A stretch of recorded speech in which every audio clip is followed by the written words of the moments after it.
nessa manhã um texto aonde José, ele veio ter um diálogo com seus irmãos.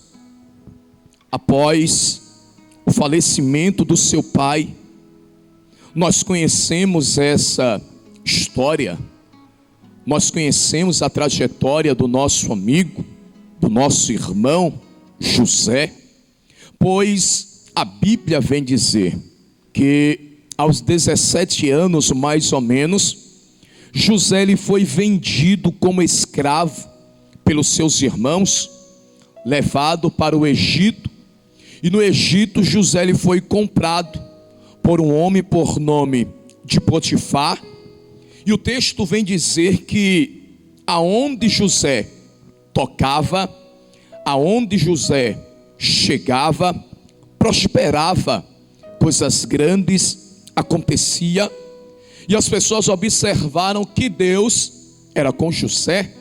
E no decorrer da trajetória, aconteceu algumas coisas com esse moço, com esse rapaz. A Bíblia diz que ele foi acusado injustamente, e essa acusação o levou para a prisão. Mas na prisão a Bíblia diz que José foi próspero, Deus era com ele, Deus se manifestava sobre a vida dele. O texto conta que na prisão José dará interpretação de alguns sonhos que alguns homens lá teve, para ser exato, o copeiro, o padeiro. E a Bíblia diz que José vem ter um diálogo com o copeiro, quando o copeiro fosse liberto, quando ele estivesse lá fora, ele lembrasse dele. O texto conta que o copeiro se esquece de José. José passa mais alguns anos dentro da prisão, mas o nosso Deus é um Deus que cria situações para abençoar a vida dos seus servos. E eu digo a você nessa manhã que o nosso Deus ele é especialista em criar situações para abençoar a vida dos seus servos. Receba essa palavra no nome de Jesus, pois o nosso Deus ele vai entrar em cena para criar situações para abençoar a sua vida. Pois bem, Deus cria situações. Que situações foram essas? Foi que Faraó teve alguns sonhos, e esses sonhos vieram tirar o sono desse homem. A Bíblia diz que alguém, no decorrer da trajetória, lembrou de José, e lembrando de José, vem dizer a Faraó que tinha alguém que era capaz de dar a interpretação. Faraó manda trazer José à sua presença. José dará a interpretação, e a Bíblia diz que a interpretação era que Deus tinha pressa. E qual era a pressa? É que viria 7 anos de fartura, mas após esses anos viria 7 anos de crise, 7 anos de fome. E o texto vem dizer que José, ao chegar na presença de Faraó, após dar a interpretação dos sonhos, José vem dizer a ele que ele conseguisse, que ele colocasse alguém que fosse capaz de administrar durante esse período. Faraó vem olhar para os homens, para os criados que estavam ao seu redor, e Faraó vai dizer: aonde nós encontraríamos alguém que tenha o Espírito do Deus vivo? Esse homem é você, José. José é colocado como governador do Egito, e o texto vem dizer que passando-se os 7 anos de fartura, passando-se os 7 anos aonde havia comida, alimento, fartura no Egito e fartura sobre a terra, a Bíblia diz que a crise chega. A Bíblia diz que a fome chega, e chegando a fome, nós vamos observar que a família de José, ela agora vem passar por necessidade, e Jacó ouviu que no Egito havia alimento, havia mantimento, havia comida, e Jacó envia os seus filhos para que eles pudessem comprar mantimento. Você conhece essa história. Para nós ganharmos tempo, a Bíblia diz que José, ele se revela para os seus irmãos após a segunda viagem deles. O texto conta que Jacó desce para o Egito. Eles habitam na terra de Gósen.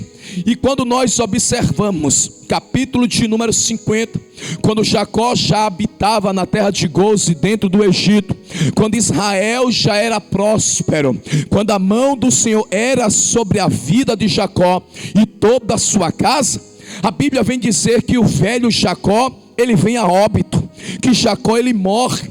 E nós observamos o texto, capítulo de número 50, versículo de número 2 em diante, que foi um funeral surreal, coisa maravilhosa, pois a Bíblia diz que muitas pessoas acompanharam o funeral do velho Jacó. E nós observamos que Jacó, após ele ser sepultado, os seus irmãos, os irmãos de José, envia alguns homens até a presença de José, dizendo que o seu pai pediu para que José viesse perdoar os seus irmãos pelos males que foi feito lá no passado. A Bíblia diz que José vai ter um diálogo com eles, que José vai conversar com eles. Após os irmãos chegar à presença de José, pedindo perdão, pedindo que José viesse perdoar a eles, José vem dizer: vós bem que intentaste mal contra mim, mas o Senhor me protegeu, o Senhor me livrou de todos os males que vocês tinham preparado para mim.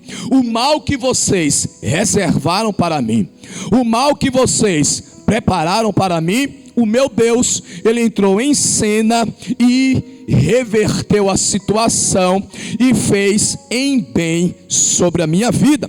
Nós observamos que nos últimos dias de José vem ter um diálogo com seus irmãos, e o diálogo foi esse, no versículo de número 24, no versículo de número 25, que José, ele vai conversar com seus irmãos, dizendo: e José disse aos seus irmãos: eu morro, mas Deus certamente vos visitará e vos fará subir desta terra para uma terra que jurou a Abraão, a Isaque e a Jacó. Versículo 25, José faz jurar os seus irmãos, dizendo: certamente Deus vos visitará e fará transportar os meus ossos daqui. Nessa manhã, com a ajuda de Deus, eu quero falar sobre um Deus que surpreende. Deixa eu dizer de novo, nessa manhã, com a ajuda de Deus, eu quero falar sobre um Deus que surpreende. Nós observamos que quando José, ele fala com seus irmãos, em cima do versículo de número 24, José, ele vem dizer a eles: mas Deus certamente vos visitará. Glória a Deus. E nós observamos no livro de Êxodo, capítulo de número 3, versículo de número 16, que essa visita aconteceu quando Deus resolveu se revelar, quando Moisés estava no deserto, cuidando das ovelhas do seu sogro. Deus se revela para esse homem por nome de Moisés, e Deus vai dizer a Moisés que Deus viu, que Deus ouviu, e que Deus resolveu descer para livrar Israel das mãos dos egípcios e tirar o seu povo, os seus filhos, da terra que gerava sofrimento, de uma terra que gerava angústia, de uma terra que fazia o seu povo derramar lágrimas, e Deus livraria, e Deus levaria o seu povo para uma terra que manava leite e mel. Nós observamos que José ele vai dizer aos seus irmãos: Deus certamente vos visitará e vos fará subir desta terra. Que terra?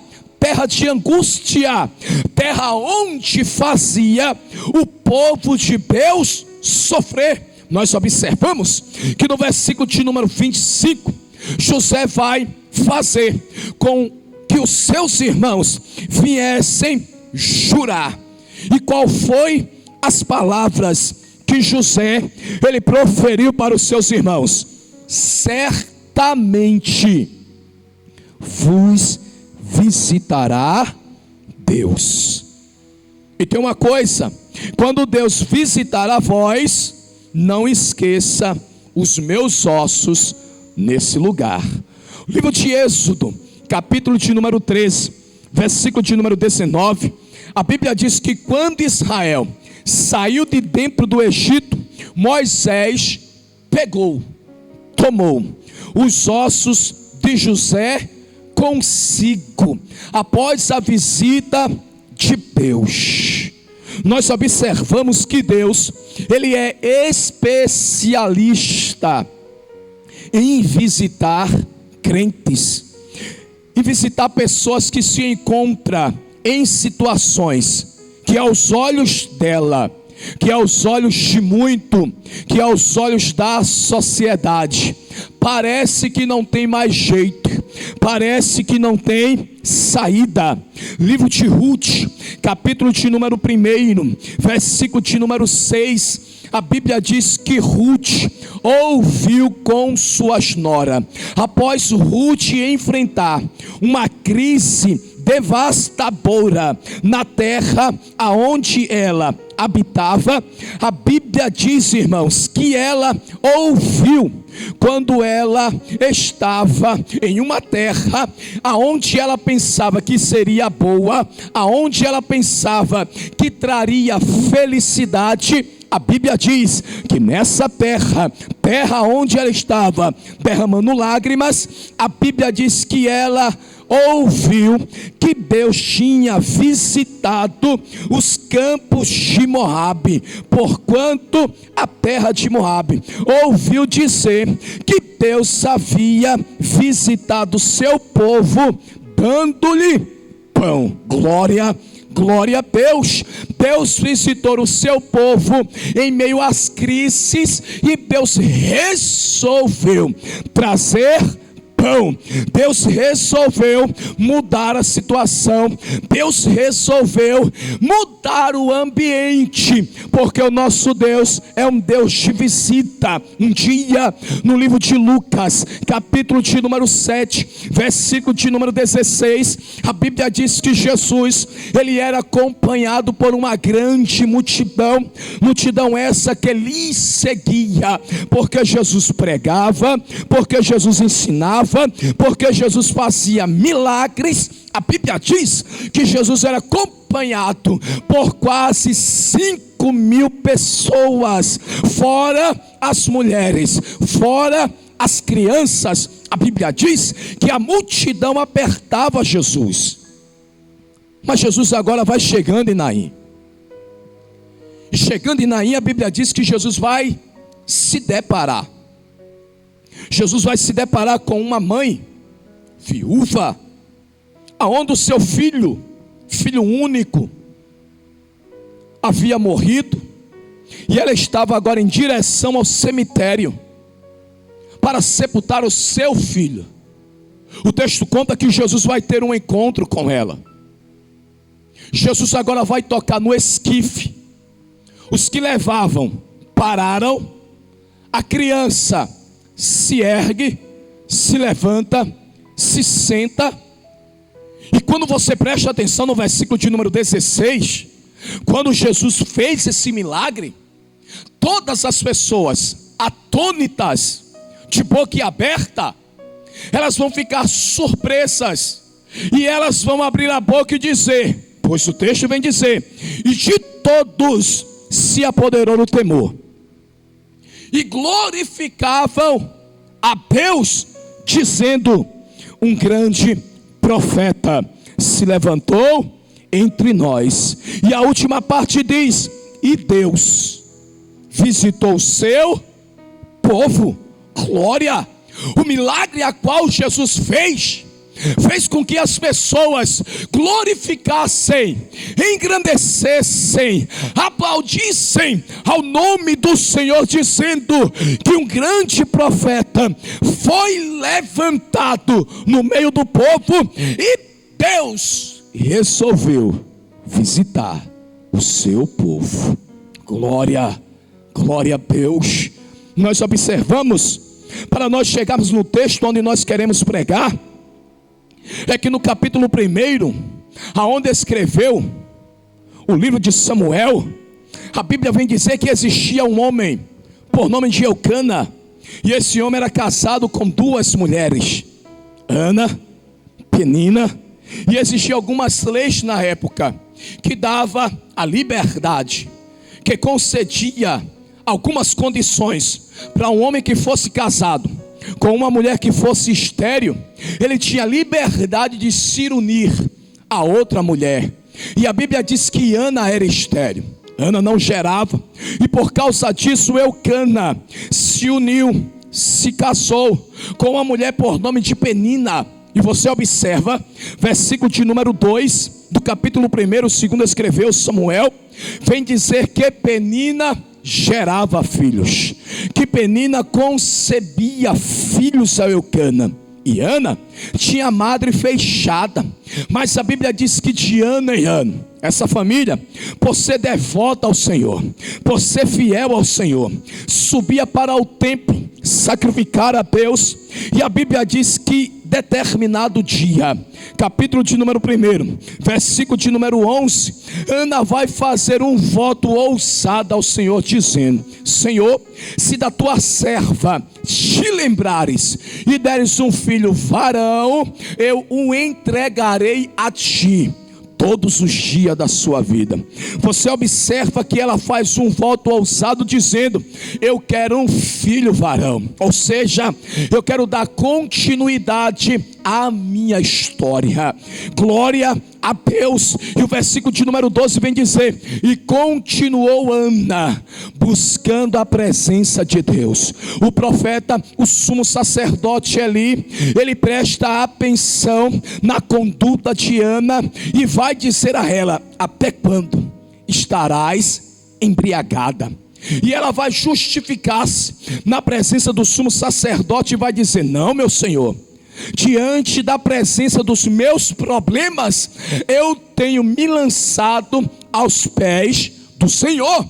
E a Bíblia diz que Eli olha para ela e disse: vai-te em paz, e o Deus de Israel te conceda a tua petição. Glória, glória a Deus. E eu digo nessa manhã que o Deus a quem nós servimos, Ele é Deus de resposta. Glória, Ele é Deus de providência, Ele é Deus de coisas novas. E Ana recebe aquela palavra, e a Bíblia diz que eles se levantaram, seguiram seu caminho, e o semblante de Ana já não era mais o mesmo. Chegando em casa, a Bíblia diz que eles coabitam, têm relações, e o texto vem dizer: e o Senhor lembrou-se de Ana, e lembrando-se de Ana, nasce Samuel. E você preste atenção, quando ela vai cantar, no capítulo de número 2, no versículo de número 21, a Bíblia vem dizer que ela vai louvar, que ela vai engrandecer. E o escritor vai narrar a história dizendo: visitou, pois, o Senhor a Ana, e concebeu, e teve filhos, e tuas filhas. E você presta atenção que vai narrar a primeira fala dizendo: visitou o Senhor a Ana e concebeu e teve. Quem não tinha, teve. Quem não gerava, começou a gerar. Quem não dava, começou a dar. A porta que não se abria, ela se abriu, porque o Senhor começou a visitar a vida dos seus servos. E nessa manhã eu digo a você: a visita de Deus vai surpreender a muitos, porque Ele é especialista em mudar a situação. Glória, glória a Deus.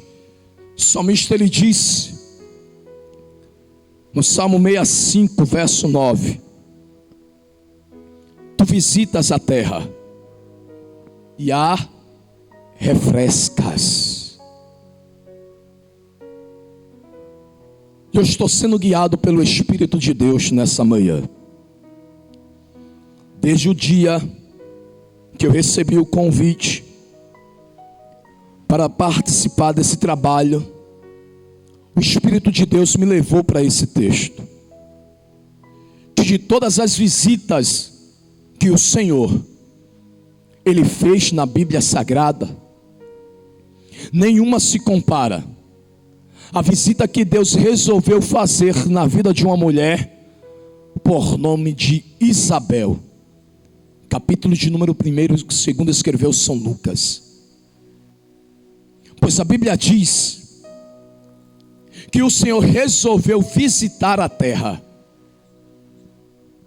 E quando nós lemos o texto, nós observamos que durante o livro de Malaquias para o Novo Testamento, houve um período de silêncio de 400 anos, aonde Deus não falava com o seu povo, aonde Deus não manifestava a sua grandeza, a sua bondade, a sua fidelidade, aonde Deus não levantava profetas para falar ao seu povo, aonde Deus não enviava anjos para trazer palavras iguais a trouxe a Daniel no seu livro, aonde Deus não recebia sacrifícios dos sacerdotes.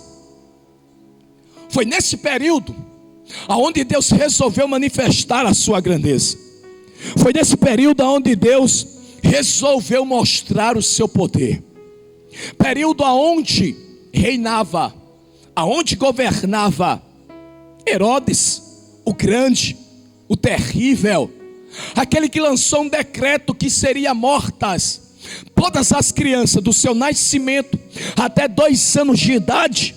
A Bíblia diz que foi nesse período aonde prevaleceu a fidelidade de um homem por nome de Zacarias, sacerdote esse que era da 8ª turma, que lhe cabia prestar o serviço no templo do Senhor. 8º turno.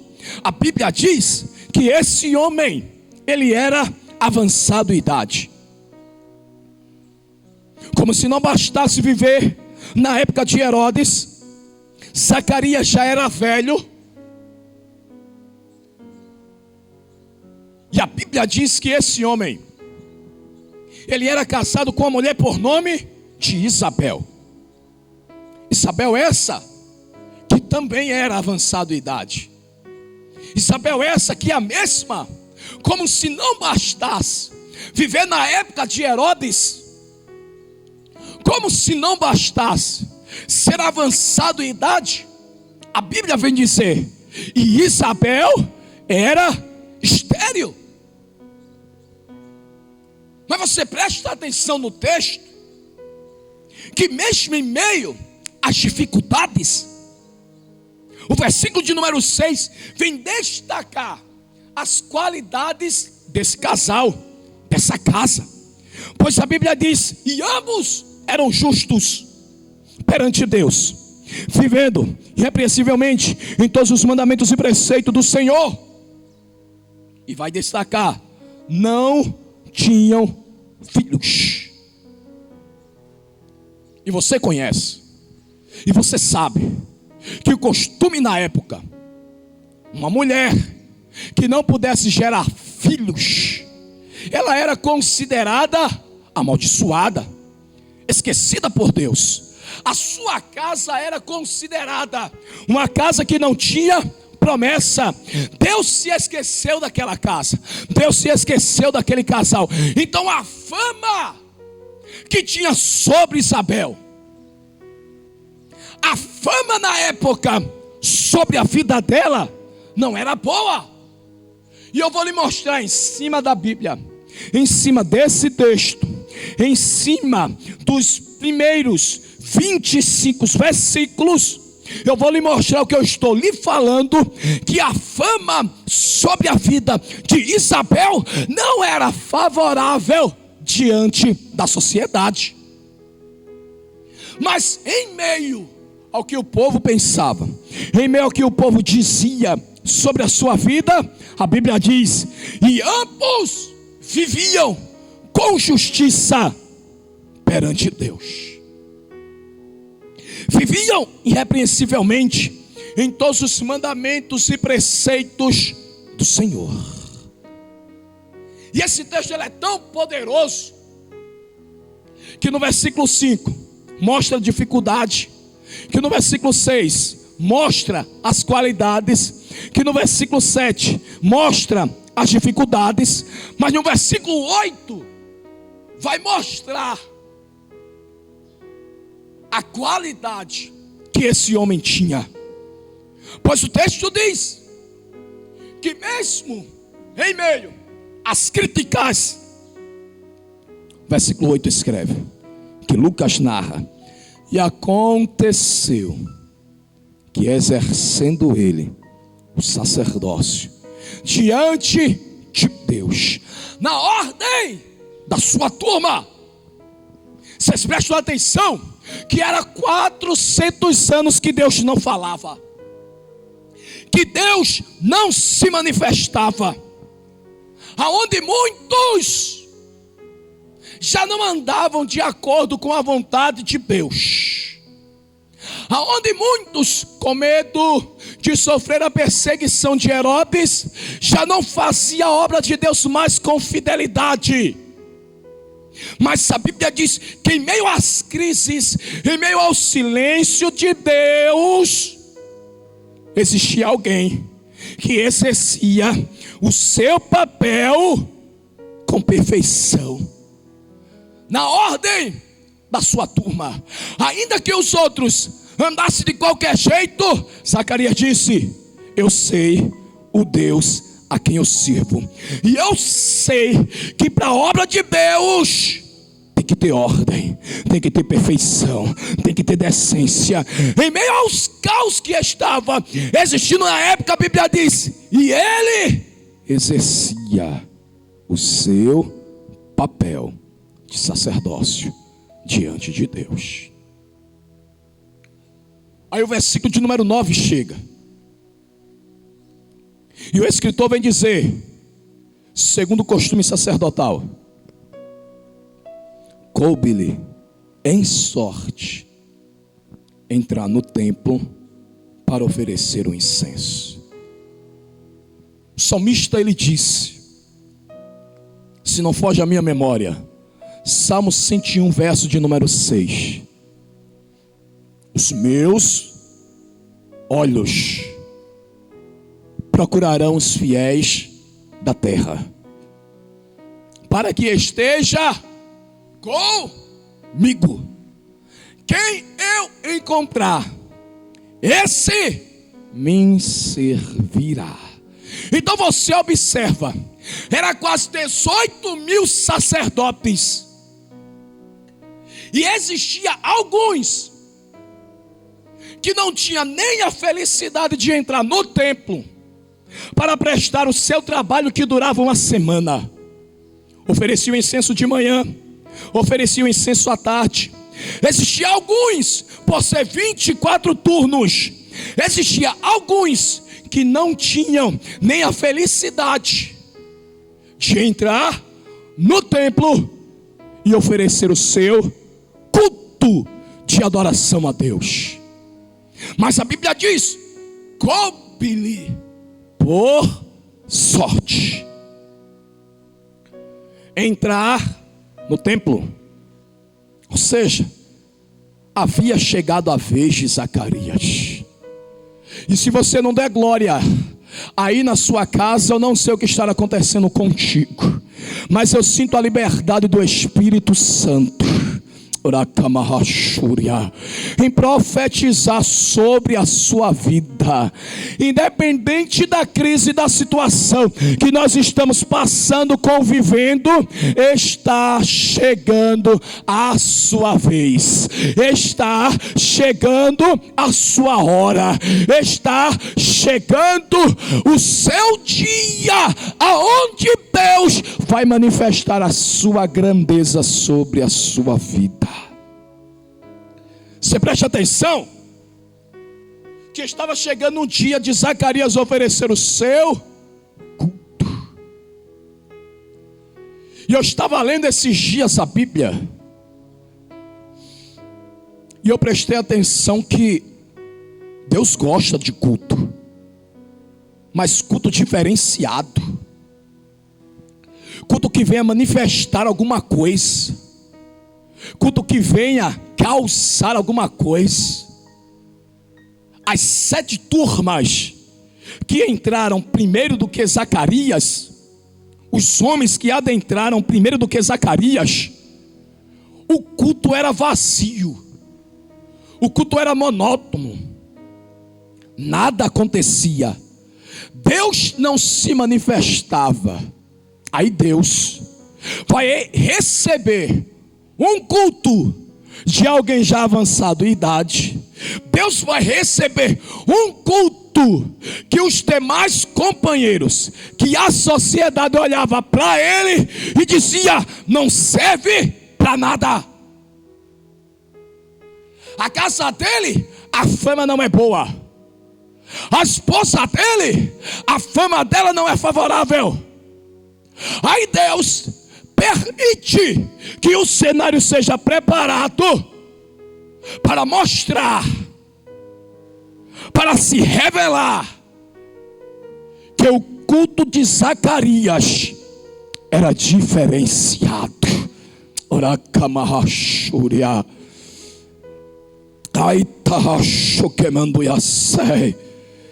A Bíblia diz que ele entra. Versículo 10: toda a multidão do povo estava fora, orando, a hora do incenso.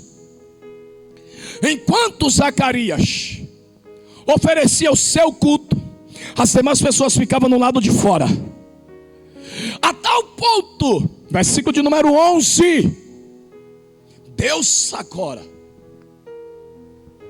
vai resolver quebrar o silêncio de 400 anos que havia com Israel.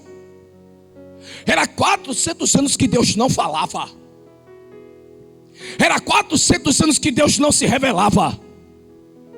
Era um silêncio total em Israel.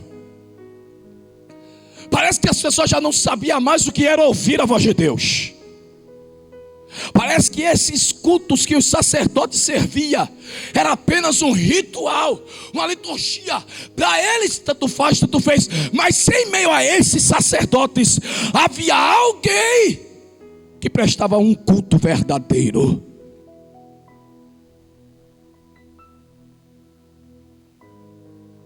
Oh glória, oh glória. E o texto diz que 11, o anjo do Senhor lhe apareceu,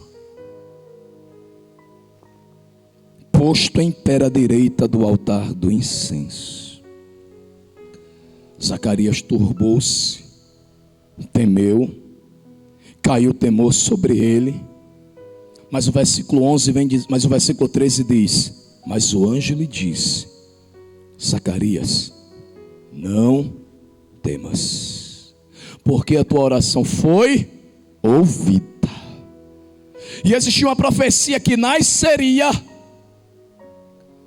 Isaías ele escreve, capítulo 7, versículo número 14, se não foge a minha memória, que uma virgem conceberia, daria à luz a uma criança, e os sacerdotes oravam para que Deus enviasse o Salvador, o Libertador, aquele que resgataria Israel das mãos de Herodes.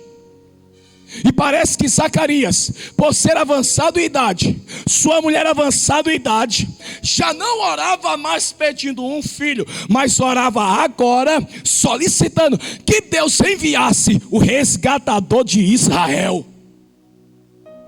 Aí o anjo disse: a tua oração foi ouvida, vírgula. E a tua mulher Isabel dará à luz a uma criança, glória, e porás o nome dele de João. Escute, culto que é culto tem que provocar avivamento nas outras pessoas. Deixa eu dizer de novo, culto que é culto de adoração tem que provocar avivamento, transformação na vida de outras pessoas. Quando eu falo em avivamento, eu não falo em pular, eu não falo em gritar, eu não falo em falar, eu não falo em correr dentro da igreja, em bater palmas, não, eu falo em transformação. Moisés, quando ele entrava na tenda, quando ele buscava a presença de Deus, a Bíblia diz no livro de Deuteronômio, nos últimos capítulos, no livro de Êxodo, que as pessoas, os moradores de Israel, ficavam nas portas da sua tenda e via que a glória de Deus descia sobre a tenda aonde Moisés buscava a presença de Deus, e o povo se arrependia. Culto que é culto gera um avivamento dentro da igreja. Culto que é culto gera uma transformação no meio do seu povo. E Zacarias ofereceu, não foi um culto, não. Zacarias ofereceu um culto que mudaria a sua história. Escute, era a oportunidade que Zacarias queria. Seria a primeira e a última vez que Zacarias entraria no templo, mas quando ele recebeu a oportunidade, ele iria fazer diferente. O culto que mudaria a vida de Zacarias, o culto que levaria Deus a surpreender não só a Zacarias, mas iria surpreender dentro da casa de Zacarias. E eu digo a você nessa manhã: não para de cultuar a Deus, não para de engrandecer a Deus, pois o meu Deus, ele é especialista em quebrar o silêncio, e ele pode surpreender a você em meio a essas crises. O anjo disse a Zacarias: Zacarias, não tem medo não. Deus gostou do teu culto. Oh glória. Ai camarrachúria. Zacarias, Deus recebeu o teu culto. Oh glória seja dada ao nome de Jesus. Zacarias, Deus ouviu a tua adoração. Zacarias, Deus recebeu a tua adoração, e Ele mandou descer aqui no templo para te dizer que o teu culto foi recebido. E Isabel, tua mulher, dará à luz a um filho. Escute, Deus surpreendeu a Zacarias, porque Zacarias orava pelo resgatador. Zacarias orava pela vinda do Messias. E Deus, ele foi além. Por que, André? Porque o culto de Zacarias era diferente. O culto de Zacarias não era para agradar. O culto de Zacarias não era para manter uma liturgia, um ritual. O culto de Zacarias não era para bater o ponto, para dizer que estava lá no templo, que veio prestar um culto. Não, o culto de Zacarias foi diferenciado. O seu culto, ele tem que ser diferenciado dos demais. Você lembra? Capítulo 12 de João, a Bíblia diz que existia, ou estava acontecendo uma ceia, e a Bíblia diz que estava lá, reunidos seus discípulos, os demais convidados, e dentre essas pessoas, estava uma mulher, e essa mulher, ela derramou bálsamo, aonde ela guardou um ano, para oferecer aquele culto a Jesus, aonde ela reservou, aonde ela se preservou, aonde ela fez de tudo, esperando um ano, esperando a oportunidade de ter um encontro com Jesus, para oferecer o seu culto. E quando ela ofereceu o culto, quando ela ofereceu a sua adoração, teve alguns que olhou, que pensou e disse: que desperdício é esse?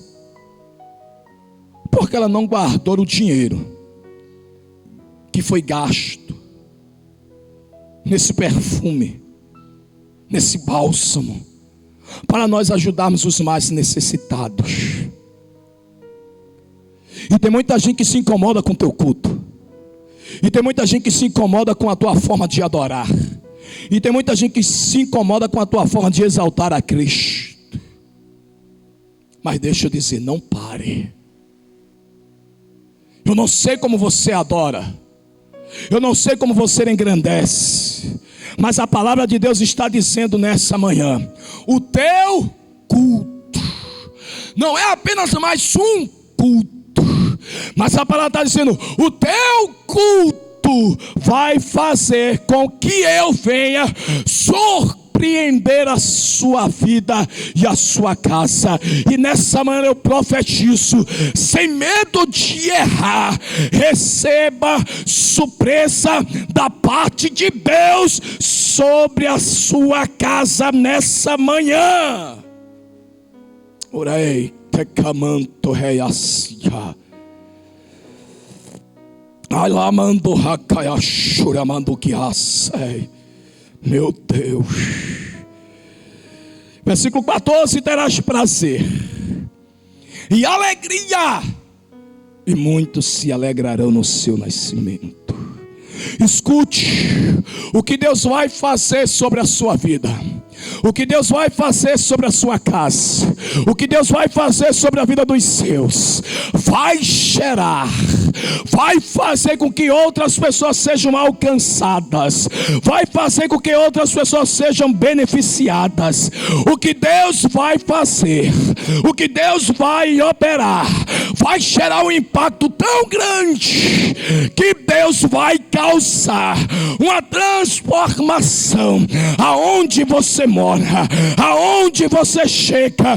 Deus vai mostrar que Deus é sobre a tua vida, porque a palavra diz: vai ter prazer e alegria, muitos se alegrarão no seu nascimento. Quando Deus surpreender a você, pessoas receberão resposta da parte de Deus, porque Deus resolveu visitar a sua vida. Versículo 15: porque será grande diante do Senhor. E quando Deus resolve surpreender, meu amigo Kennedy, Deus não faz coisas pequenas, Deus não faz coisas grandes, diácono Nathaniel. Deus faz coisas extraordinárias. Lucas escreveu dizendo, versículo 15: porque será grande diante do Senhor. O que Deus vai fazer na tua vida, na tua casa, na tua história, é coisa grande. Aí Zacarias vai dizer: como acontecerá isso? Visto que eu sou velho, minha mulher é avançada de idade, eu disse que Deus é Deus que surpreende. E quando Deus resolve visitar, não existe barreiras, não existem empecilhos, não existem costumes. Quando Deus resolve visitar, Ele resolve visitar para surpreender ao homem e à mulher. O anjo disse a Zacarias: Zacarias, eu sou Gabriel, que assisto diante de Deus. A palavra assistir tem dois significados. Primeiro, eu vejo o poder soberano de Deus. Eu vejo do que Ele é capaz, eu vejo do que Ele pode fazer, eu vejo a sua autoridade. Eu vi que Ele abriu o mar vermelho, eu vi que Ele enviou um anjo para fechar a boca do leão, eu vi que Ele enviou, que Ele desceu o quarto homem da fornalha para passear com Sadraque, Mesaque e Abednego. Eu sei o tamanho do seu poder. E tem uma coisa: eu assisto, ou seja, eu trabalho para Ele, e Ele me enviou porque Ele viu e Ele recebeu o teu culto, e Ele mandou te dizer: vai gerar, vai acontecer, vai ser realizado, vai ter coisas grandes na tua vida, Zacarias. E sem medo de errar, em cima da palavra, em cima desse texto, segundo dia da semana do mês de dezembro,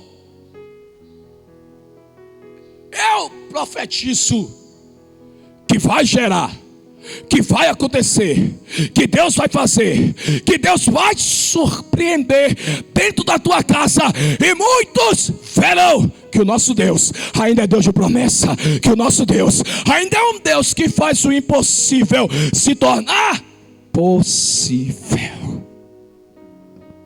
O texto diz que ele vai para casa, que ele tem relações com a sua esposa. Aí o versículo 24 diz: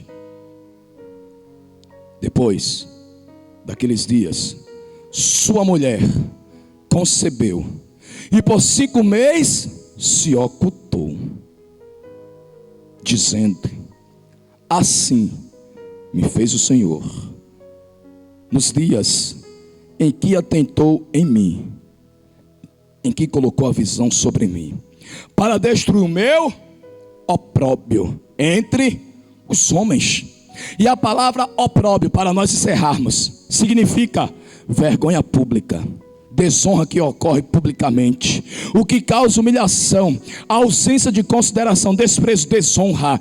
Quando Deus resolveu visitar, quando Deus resolveu descer, quando Deus resolveu aparecer, quando Deus resolveu se manifestar, a vergonha, a desonra, a humilhação, a falta de consideração, o desprezo que existia sobre a vida de Isabel, Deus disse: estou tirando, estou arrancando, e estou colocando honra nesse dia sobre a tua vida, Isabel. Glória a Deus. Eu não sei o que falaram, eu não sei o que disseram, eu não sei o que andavam espalhando por aí, Eu não sei qual é a causa da tua humilhação. Eu não sei qual é a causa da ausência de consideração, o desprezo que você anda passando. Eu não sei qual é a vergonha pública, a desonra que ocorre publicamente diante dos homens. Mas nessa manhã Deus está dizendo: a minha visita vai mudar a situação. Você vai voltar a andar de cabeça erguida. Você vai voltar a colocar um sorriso no rosto. Aonde o salmista disse no Salmo 40, verso de número 3, verso de número 4: e colocou um cântico novo sobre a minha boca, e muitos verão, temerão e confiarão no Senhor. Então nessa manhã, receba essa palavra. Deus vai te surpreender e vai mudar a situação. E eu pergunto: aonde está a primeira vida para Jesus? Enquanto eu faço um convite a você,